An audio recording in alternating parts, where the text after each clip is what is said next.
Hey guys, it's Lex and welcome back to the channel. As you know, there's no such thing as entertainment, and as I said, this week we are doing Invincible. So, as you guys already know, this upcoming week the new show release is coming out, and what I want to do for this week is, as much as possible, try and get into a lot of different things about the series from a lot of different angles, a lot of different video ideas I'll be throwing at you this week. And today's video, I want to talk about why season 1 was so good. Season 1 of Invincible is just epic in so many different ways. It hits those superhero highs and superhero peaks that you almost thought you never see again. It came out at a time when the superhero genre in general felt stale. You had so many different things going on that we were all just used to at that point. So many of them.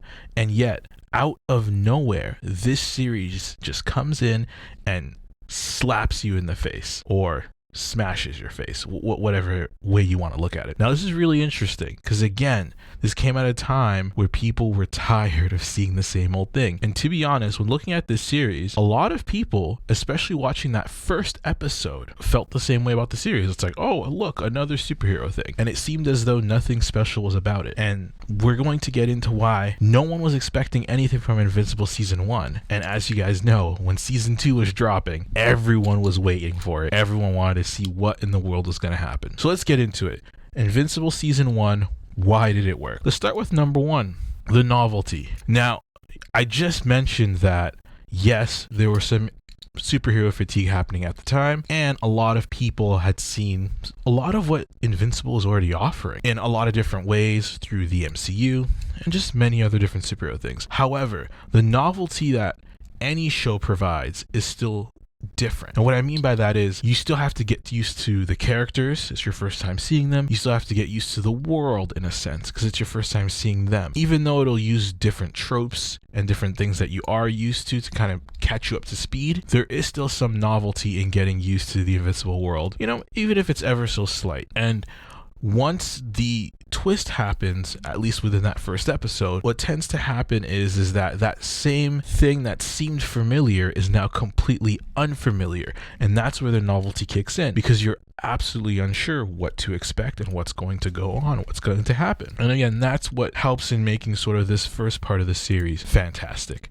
Now we're heading into the second thing that I think really stands out about season 1, and spoiler warning, if you haven't seen season 1, highly recommended. Go watch it. Great season of television. Now, back to this. When it comes to season 1, I'm talking about the scene that happens that changes absolutely everything in the show. It literally flips it on its head. It goes from being this cool, fun superhero thing you've seen almost 1,000 times to something you have never seen before ever in your life. And you're sitting there wondering, oh, what am I going to do? How am I going to get through this scene? How am I going to get through these moments?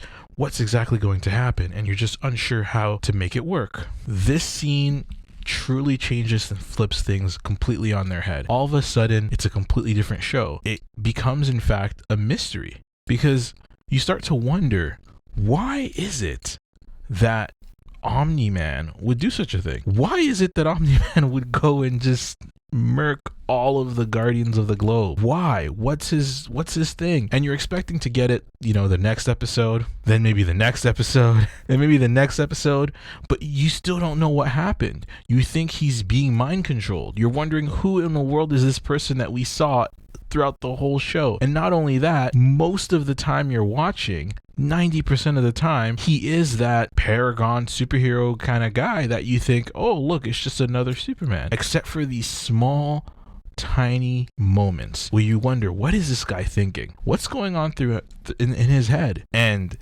those moments are amazing. It's animation, and yet somehow the acting matters in those moments.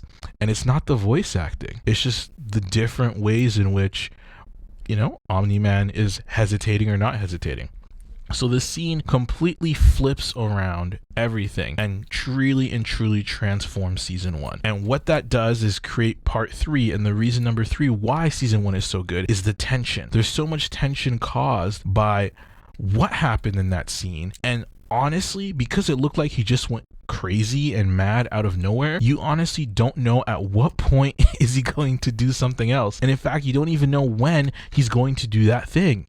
And yet it seems as though it's going to happen. It's absolutely insane, absolutely incredible, because again, you don't know what's going to happen. And that, I think, is awesome. But what even takes things a step further is that when you actually do know what's going to happen, when you actually do know where it is that the series is going, those moments earlier that seemed like throwaway scenes or throwaway moments start to make more sense and compound in a more interesting and unique way. And then you really start to see things reel in an interesting fashion. And that's where I want to get into this next part here, which is the themes of the show. The show itself has a bunch of themes in season 1 in particular that are very, very strong and very, very universal. A lot of these themes surround a lot of different topics, so I won't go into all of them here. For that, you can wait and watch either other videos or watch some of my reviews on season 1 to see what I'm talking about. But just to give an idea, the core of the show to me is that relationship between the father and son,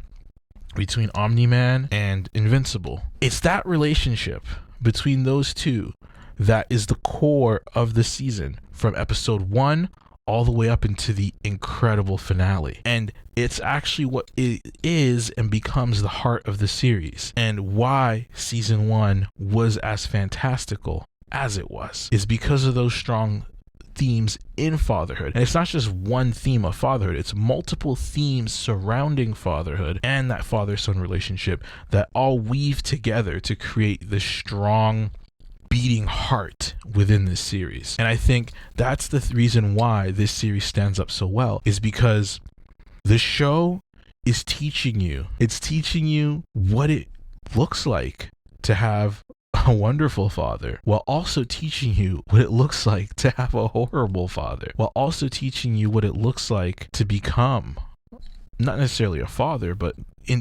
dive and grow into your manhood. There's so many different things that is being shown and taught and dealt with within this series, and all those lessons that come from season 1 all stem from its strong, impactful themes. So again, that's why season 1 of Invincible was so good. You got number 1, the novelty of it all. We got number 2, that epic scene that absolutely changes the entire game. We got number 3, the tension built up from that scene throughout the entire season. And finally, we have the strong themes within the show that make Invincible season 1 what it is. It's your boy Lex, and I'm out.